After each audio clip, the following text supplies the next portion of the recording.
Hello दोस्तों, आप सबका फिर से स्वागत है आपके अपने YouTube चैनल फिजिक्स दा में। और मैं हूं आपका दोस्त टीसी। बट आज फिजिक्स दा चैनल में हम लोग केमिस्ट्री के बारे में बात करेंगे। क्लास 10 केमिस्ट्री पहला chapter chemical equations and reactions के बारे में पढ़ाया जाता है। इसके बारे में बात करेंगे। इंपॉर्टेंट टॉपिक है, छोटा टॉपिक है, स्कोरिंग टॉपिक है, तो आप लोग बिल्कुल ध्यान से देखिएगा। जो जो मेजर बातें इस टॉपिक में है वही मैं आपको बताऊंगा। इतना भी अगर कर लेते हैं तो इस टॉपिक के सारे क्वेश्चन आप इजिली हैंडल कर सकते हैं। तो चलिए ज्यादा इधर उधर बातें नहीं करते हुए क्लास को स्टार्ट करते हैं।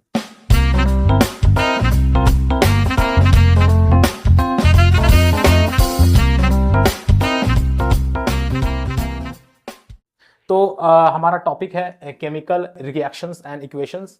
तो इसमें जो सबसे पहला क्वेश्चन अराइज होता है कि एक रिएक्शन आपको देखना एनसीईआरटी बुक में दिया हुआ है कि Mg plus O2 forms MgO, मतलब magnesium plus oxygen forms magnesium oxide. हालांकि वे बैलेंस नहीं है, तो बैलेंसिंग में अगर आप इसको बैलेंस करना चाहें तो बैलेंस कर सकते हैं। यहाँ पर आप 2 दे देंगे। अगर आप यहाँ 2 दे देते हैं तो 2 Mg, ऑक्सीजन भी 2 हो गया, यहाँ पे 2 देंगे तो मैग्नीशियम बैलेंस हो गया। तो ये बैलेंस हो गया। अब क्वेश्चन, ये balancing is not the question. Question यहाँ पूछा जाएगा कि why magnesium ribbon should be clean before burning. Magnesium ribbon को जब आप दुकान से लाते हैं तो उसको साफ क्यों करना पड़ता है? क्योंकि दुकान में भी अगर वो रखा हुआ है तो ऑक्साइड्स और हाइड्रोक्साइड्स फॉर्म कर सकता है, मैग्नीशियम का कार्बोनेट फॉर्म कर सकता है due to the presence of carbon dioxide और ऑक्सीजन। तो हम लोग लिखते हैं to remove layer of magnesium oxide या मैग्नीशियम कार्बोनेट। मैग्नीशियम ऑक्साइड या मैग्नीशियम कार्बोनेट का जो लेयर बन जाता है उसको हटाने के लिए मैग्नीशियम का जो रिबन रहता है उसको साफ करना पड़ता है कपड़ा से बर्निंग करने से पहले। अदरवाइज क्या होगा, मैग्नीशियम ऑक्सीजन कॉन्टैक्ट में नहीं आएगा और बर्निंग नहीं होगा। तो ये एक इंपॉर्टेंट क्वेश्चन है, इसका आंसर भी मैंने बता दिया। To remove the layer of oxygen, to remove the layer of oxides और कार्बोनेट्स। ठीक है, क्लियर हुआ बात? चलिए, उसके बाद आपका यहाँ पे अराइज होता है क्वेश्चन कि observations when chemical reactions take place, मतलब केमिकल रिएक्शन हुआ है ये पता कैसे चलेगा? तो वो पता कैसे चलता है? तो पता चलता है कि भाई साहब चेंज इन कलर हो सकता है, या कोई गैस वहां से इवॉल्व कर सकता है, या टेम्परेचर चेंज होगा। इस टाइप की चीजें अगर होती है तो हम लोग ये एज्यूम करते हैं या प्रेडिक्ट करते हैं कि वहां पर केमिकल रिएक्शन हुआ है या वहां पर केमिकल रिएक्शन हो रहा है। इस चैप्टर का सबसे इंपॉर्टेंट जो टॉपिक है वो है टाइप्स ऑफ केमिकल रिएक्शन। इस पर आपको सबसे ज्यादा ध्यान देना है, सबसे ज्यादा कॉन्सेंट्रेट करना है।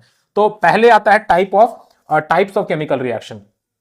कौन कौन सा टाइप ऑफ केमिकल रिएक्शन है? तो सबसे पहला टाइप जो हमें पढ़ना होता है वो है कॉम्बिनेशन रिएक्शन। ठीक है, तो कॉम्बिनेशन रिएक्शन क्या हुआ? पहला हो गया कॉम्बिनेशन रिएक्शन। तो ये कॉम्बिनेशन क्या होता है?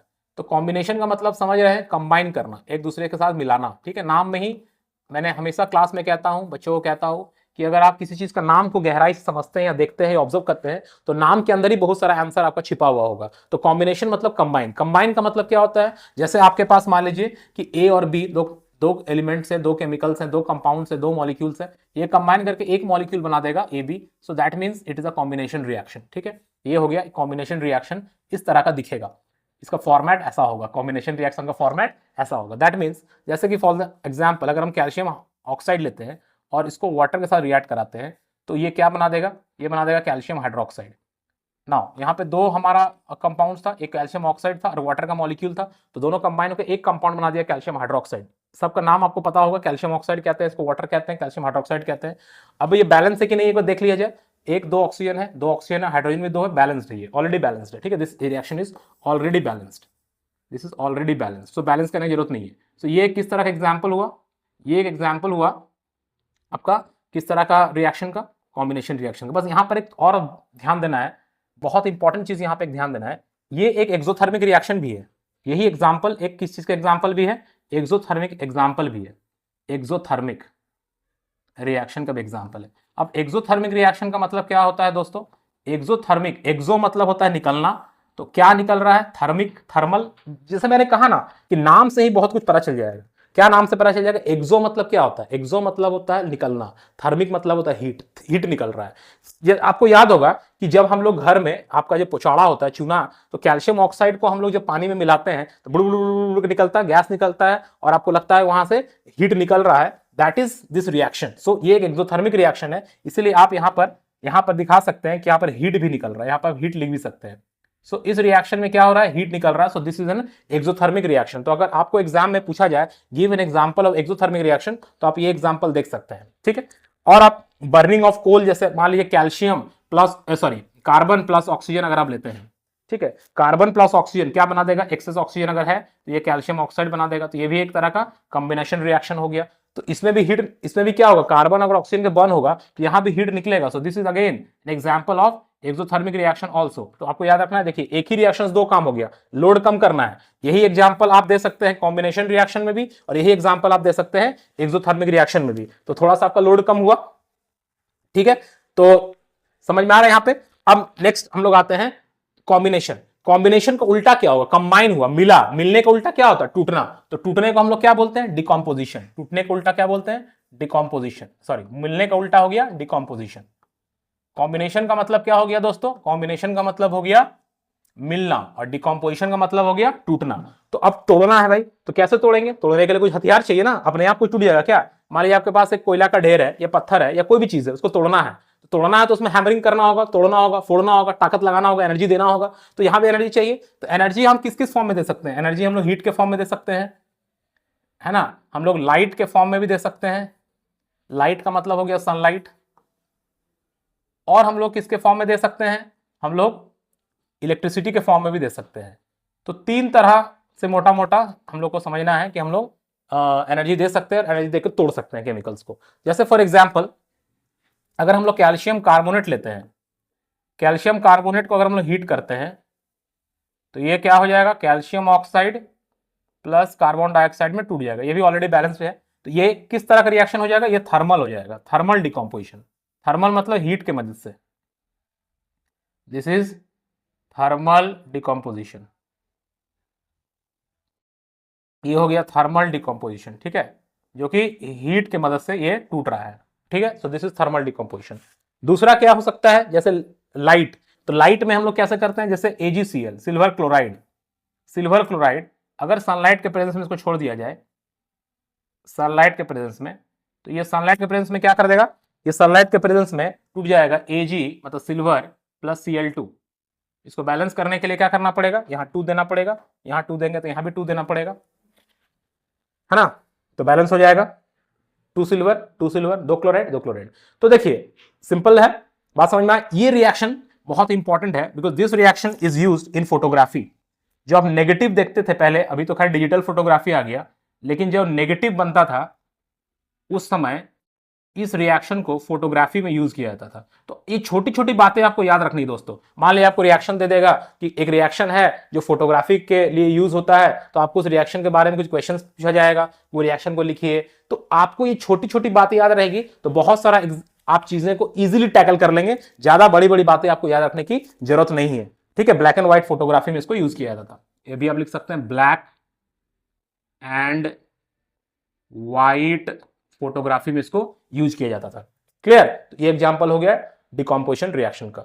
किस तरह का डिकम्पोजिशन हुआ? इसको आप बोल सकते हैं फोटो डिकम्पोजिशन, मतलब लाइट के मदद से ये डिकम्पोज हुआ, ठीक है। फोटो डिकम्पोजिशन इसको बोल सकते हैं।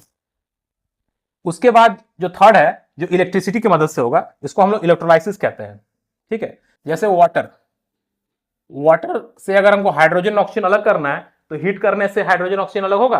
कभी नहीं होगा। बहुत लोग बोलते हैं हीट कर देंगे। अरे हीट कर देंगे तभी तो वाटर ही रहेगा ना, स्टीम के फॉर्म में रहेगा, बट रहेगा तो वो कंपाउंड वाटर ही, वो मॉलिक्यूल तो H2O ही रहेगा ना। तो यहां से हम लोग क्या करना पड़ेगा? यहां से हम लोग को इलेक्ट्रिसिटी या इलेक्ट्रिक करंट पास करना होगा। इलेक्ट्रिसिटी या इलेक्ट्रिक करंट पास करेंगे तब ये H2 प्लस O2 में टूट जाएगा, ठीक है। अब इसको बैलेंस कर देना है। H2 प्लस O2 में हाइड्रोजन 2 है, तो यहां 2 कर देना है, 4 हो जाएगा। तो यहां भी 2 कर देना है, 4 हो जाएगा, ठीक है। बैलेंस हो गया। अब यहां पर बड़ा इंटरेस्टिंग है, देखिए हाइड्रोजन और ऑक्सीजन को हम लोग जब कराते हैं इलेक्ट्रोलाइसिस में, इलेक्ट्रिक करंट जब पास करते हैं, उस समय H प्लस और O2 माइनस दो तरह का आयंस का फॉर्मेशन होता है, ठीक है। ये H प्लस, इसको हम लोग क्या बोलते हैं? इसको बोलते हैं कैटायन, इसको बोलते हैं कैटायन। और जो नेगेटिव आयन फॉर्म होता है, इसको क्या बोलते हैं? इसको बोलते हैं एनायन, इसको बोलते हैं एनायन, ठीक है। अब ये कैटायन जो है वो किसके तरफ जाएगा? खुद पॉजिटिव है तो नेगेटिव रॉड की तरफ जाएगा, मतलब ये जाएगा कैथोड की तरफ। किसकी तरफ जाएगा? कैथोड की तरफ जाएगा। कैथोड का मतलब नेगेटिव रॉड होता है, नेगेटिव इलेक्ट्रोड बोलते हैं उसको। कैथोड मतलब हो गया नेगेटिव इलेक्ट्रोड, ठीक है। एनायन जो खुद नेगेटिव है तो किधर जाएगा? पॉजिटिव की तरफ जाएगा। पॉजिटिव का मतलब होता है एनोड, एनोड का मतलब होता है पॉजिटिव रॉड। ये हो गया एनोड, मतलब पॉजिटिव इलेक्ट्रोड, पॉजिटिव इलेक्ट्रोड। समझ में आया? तो अगर आपको पूछेगा कि ऑक्सीजन हमको कहां पर मिलेगा और हाइड्रोजन कहां मिलेगा, तो ऑक्सीजन जो है वो कहां पर मिलेगा, एनोड पर मिलेगा। ज्यादा टेक्निकलिटी में नहीं जाना है, ये सब भी आप पढ़ लेंगे तो आराम से क्वेश्चन हैंडल कर लेंगे। ज्यादा कॉन्सेप्चुअली जाना कोशिश कीजिएगा तो आपको कंफ्यूजन भी ज्यादा पैदा होगा। अभी ज्यादा कॉन्सेप्चुअल नहीं जाना है। मैं उन बच्चों को लिए विशेष बोल रहा हूं जो एवरेज हैं या जो अभी तक तैयारी प्रॉपरली नहीं कर पाए, जिसको डर लग रहा है या जिसको फुल कॉन्फिडेंस नहीं आ रहा है, उन बच्चों के लिए कर रहे हैं। अगर इतना भी आप कर लेते हैं ना तो फेल तो आप नहीं करेंगे, पूरा मार्क्स नहीं आएगा, आपको अच्छा मार्क्स आएगा। ध्यान रखिएगा, आपको अच्छा मार्क्स आएगा। अब बिलीव रखिए, इतना कीजिए, आपको बहुत अच्छा मार्क्स आएगा। और ये कहां पे कलेक्ट होगा, ये कैथोड में कलेक्ट होगा, क्योंकि ये कैटायन है, ठीक है। और एक चीज देखना है, हाइड्रोजन का वॉल्यूम जो है वो ऑक्सीजन के वॉल्यूम से डबल है। ऑक्सीजन यहां पर 1 वॉल्यूम है तो हाइड्रोजन 2 वॉल्यूम है, ठीक है। ये ध्यान रखना है। तो कभी कभी क्वेश्चन कैसे देता है, ये लोग कलेक्ट कैसे होता है, ये लोग कलेक्ट होता है बाय कैसे कलेक्ट होगा, जैसे मान लीजिए जार रहता है, उसको इन्वर्ट करके रख दिया जाता है। अब ये लोग हल्का है तो ये लोग ऊपर चला जाता है ना, तो अबाउट डाउनवर्ड डिस्प्लेसमेंट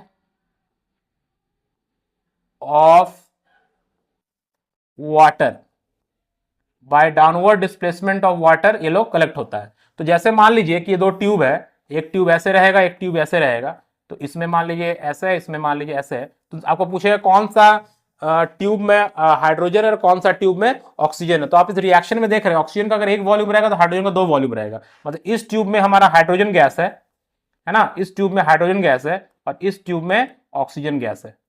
तो ये कॉन्सेप्ट भी क्वेश्चन आता है, इसको ध्यान रखना है, ठीक है। तो ये हो गया इलेक्ट्रिसिटी से डिकम्पोजिशन कराएं। इस प्रोसेस का नाम क्या है, इस प्रोसेस का नाम है electrolysis, decomposition by using electricity. So electrical decomposition इसको हम लोग बोल सकते हैं, इलेक्ट्रिक डिकम्पोजिशन इसको बोला जा सकता है, जहां पे इलेक्ट्रिसिटी की एनर्जी को यूज करके हम लोगों ने कंपाउंड को तोड़ा या मॉलिक्यूल को तोड़ा, ठीक है। उसके बाद हमारा डिकम्पोजिशन हो गया।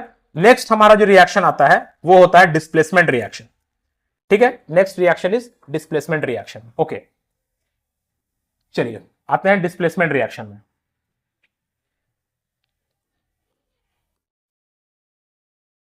डिस्प्लेसमेंट रिएक्शन, डिस्प्लेसमेंट का मतलब समझ रहे हैं, विस्थापित करना, किसी को हटा देना, उसको डिस्प्लेसमेंट करना कहते हैं ना। तो जैसे फॉर एग्जांपल कौन किसको हटाएगा, तो उसके लिए आपको क्या करना होगा, रिएक्टिविटी सीरीज याद रखना पड़ेगा। रिएक्टिविटी सीरीज में जो ऊपर आएगा वो नीचे आने वाले को क्या करेगा, हटा देगा, उसका ताकत ज्यादा रहेगा तो हटा देगा। तो आपको रिएक्टिविटी सीरीज को थोड़ा में दिमाग में बैठा के रखना है, ठीक है। जैसे फॉर एग्जांपल अगर हम लोग लेते हैं Fe प्लस CuSO4, बहुत ही पॉपुलर एग्जाम्पल है और इससे क्वेश्चन ही पूछा जाता है। It forms FeSO4 plus Cu, this is the reaction, this is displacement reaction. क्यों, क्योंकि Fe भाई साहब जो हमारे हैं आयरन, वो क्या है, Fe भाई साहब जो है वो ग्रेटर रिएक्टिविटी है इसका, इससे कॉपर से कंपेयर में ग्रेटर रिएक्टिविटी है, किसके कंपेयर में, देन कॉपर से इसका रिएक्टिविटी ज्यादा है। तो क्या करेगा, कॉपर को ये हटा देगा, यहां से खुद जाके बैठ जाएगा, तो खुद जाके बैठ जाएगा, कॉपर हट जाएगा, FeSO4 बन जाएगा और बन जाएगा Cu अलग हट जाएगा, ठीक है। बात समझ में, जैसे मान लीजिए यहां पर हो क्या रहा है, Cu2 प्लस है और SO4 2 माइनस है, ठीक है, और Fe2 प्लस है। अब जिसके क्षमता ज्यादा है, क्षमता ज्यादा किसका है, केमिकली क्षमता ज्यादा किसका है, आयरन का क्षमता ज्यादा है, तो आयरन सल्फेट को अपने तरफ अट्रैक्ट कर लेगा और FeSO4 बना देगा, कॉपर अलग से रह जाएगा। इस रिएक्शन से बहुत बार क्वेश्चन पूछा जाता है। क्या क्वेश्चन पूछा जा सकता है, पहला क्वेश्चन जैसे है, यहां पर इसका कलर जो रहता है वो ब्लू रहता है। किसका कलर ब्लू रहता है, कॉपर सल्फेट का कलर ब्लू रहता है, ठीक है। वो कलर थोड़ी देर के बाद क्या हो जाता है, लाइट ग्रीन हो जाता है। कलर कैसा हो जाता है, लाइट ग्रीन हो जाता है, क्योंकि FeSO4 का कलर लाइट ग्रीन रहता है, ठीक है। और आप देखिएगा एक आयरन के ऊपर कुछ कुछ ये ब्राउन डिपॉजिट्स भी आता है, क्योंकि कॉपर का कलर जो होता है वो ब्राउन हो जाता है। तो ये एग्जाम्पल है और बहुत भी बार इससे क्वेश्चन पूछा गया। तो इस एग्जाम्पल को आप ध्यान से देखेंगे, blue colour solution is change in light green colour, क्यों होता है, आयरन कॉपर को रिप्लेस कर देगा उसके कॉपर सल्फेट में, FeSO4 बना देगा, कॉपर ब्राउन कलर का बन जाएगा, जिसका डिपोजिशन हमको आयरन नेल के ऊपर दिखेगा। तो ये आपको बहुत ही इंपॉर्टेंट क्वेश्चन है, इस पर बिल्कुल आप लोग ध्यान देंगे और इससे रिलेटेड क्वेश्चन जरूर रहेगा। डिस्प्लेसमेंट का एक ही और प्रकार होता है जिसको हम लोग बोलते हैं डबल डिस्प्लेसमेंट रिएक्शन। ठीक है, डबल डिस्प्लेसमेंट। डबल डिस्प्लेसमेंट का मतलब क्या हुआ, दो एक्सचेंज होता है इसमें। डबल डिस्प्लेसमेंट का मतलब होता है यहां पर एक्सचेंज होगा। ठीक है, यहां पर एक्सचेंज होगा। कैसे, क्या एक्सचेंज होगा उसको देखते हैं। ठीक है, यहां पर डिस्प्लेसमेंट तो हो रहा है लेकिन इसको एक्चुअली में एक्सचेंज ऑफ आयंस बोलना चाहिए। जैसे for example Na2SO4 that is sodium sulfate when react with barium chloride BaCl2, barium chloride के साथ जब सोडियम सल्फेट रिएक्ट करता है तो क्या होता है, तो होता क्या है कि सोडियम जो है वो बैरियम को हटा देगा। ठीक है, तो बना देगा NaCl, बना तो दिया, लेकिन सल्फेट SO4 2- अकेला रह जाएगा। Ba प्लस जो है Ba2 प्लस जो है वो इसके साथ आके बैठ जाएगा और बना देगा बेरियम सल्फेट। बेरियम सल्फेट, बात समझ में आया।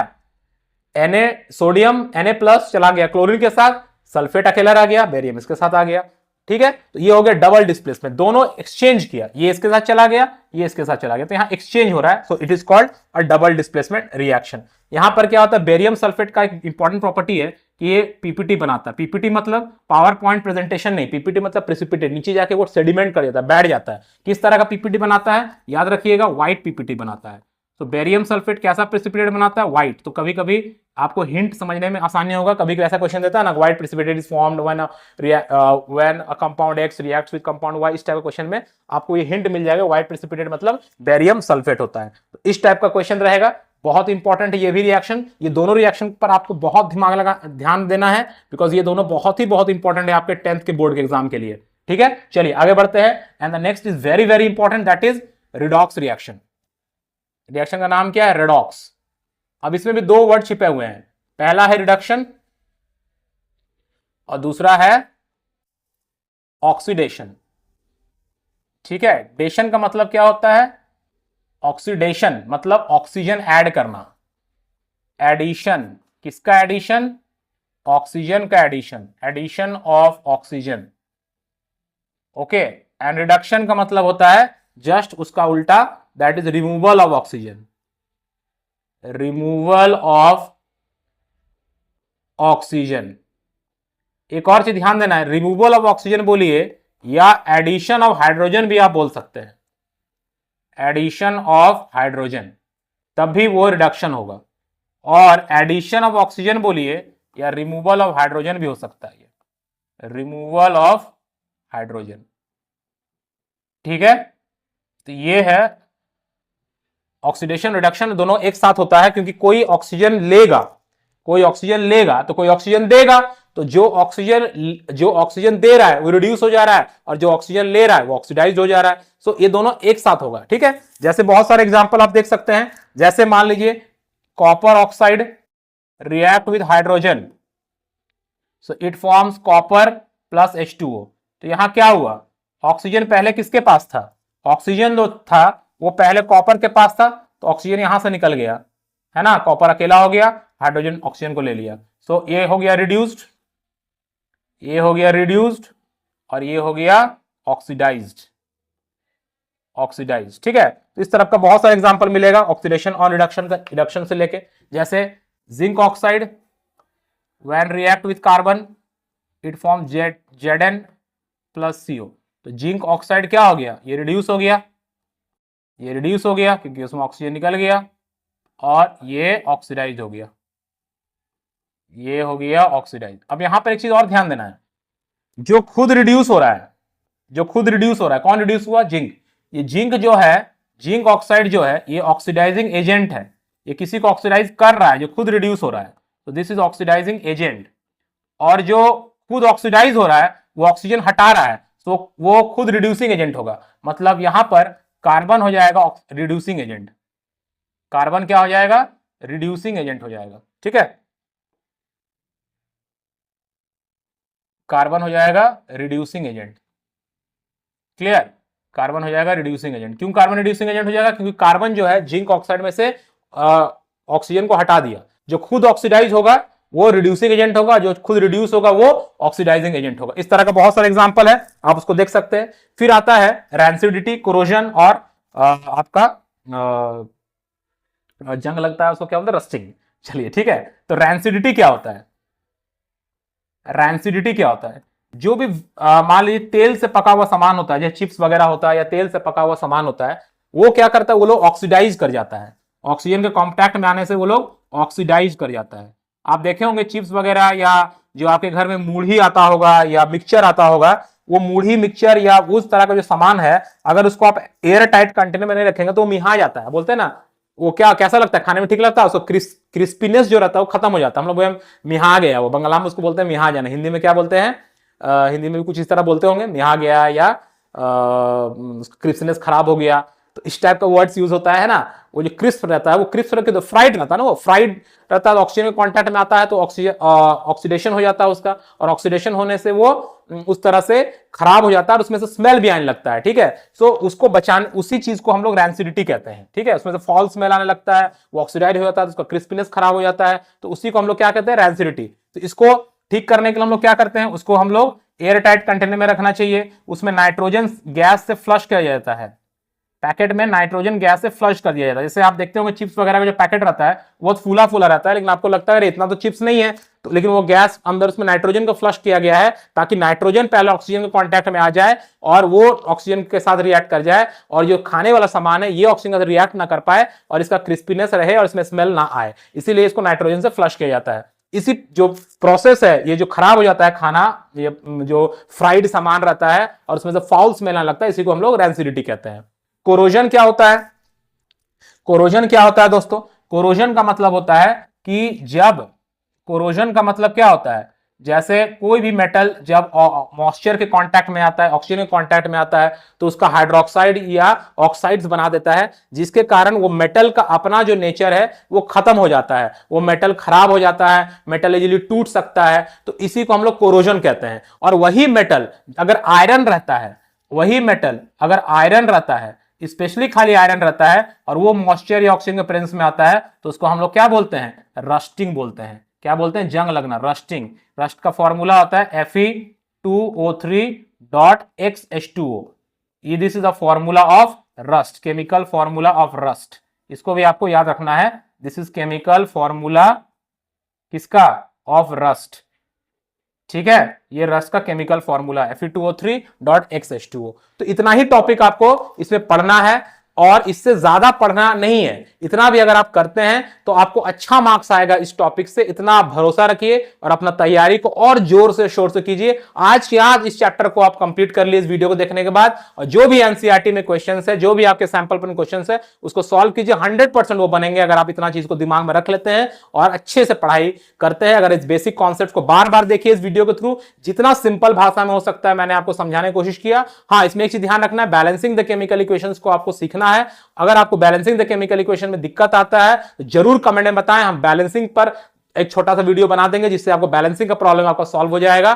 बट इतना ही रिएक्शंस को अगर आप याद रखते हैं इस चैप्टर के लिए, तो आप इजीली इस चैप्टर में फुल मार्क्स उठा सकते हैं। नेक्स्ट चैप्टर जो है एसिड बेस एंड सॉल्ट, उसका भी वीडियो बनाएंगे, वो भी बहुत इजीली आपको बता देंगे, उसमें भी जो इंपॉर्टेंट टॉपिक्स और स्ट्रेस डाल के आपको बताएंगे ताकि आप उतना टॉपिक्स कर लेने पर भी अच्छा स्कोर कर सके। चलिए, अगर आपको हमसे फायदा हो रहा है, हमारे वीडियो से फायदा हो रहा है, हमारे चैनल से फायदा हो रहा है, तो चैनल को शेयर करें, लाइक करें, ज्यादा से ज्यादा दोस्तों तक बताएं और हमारे साथ जुड़े और अपने तैयारी को अच्छे से करें। हम लोग मिलकर अच्छा रिजल्ट प्रोड्यूस करेंगे, इतना मैं आपको भरोसा दिलाता हूं और आप पर भी पूरा भरोसा है कि आप लोग भी अच्छा रिजल्ट करेंगे। मिलते हैं नेक्स्ट वीडियो में, तब तक के लिए बाय।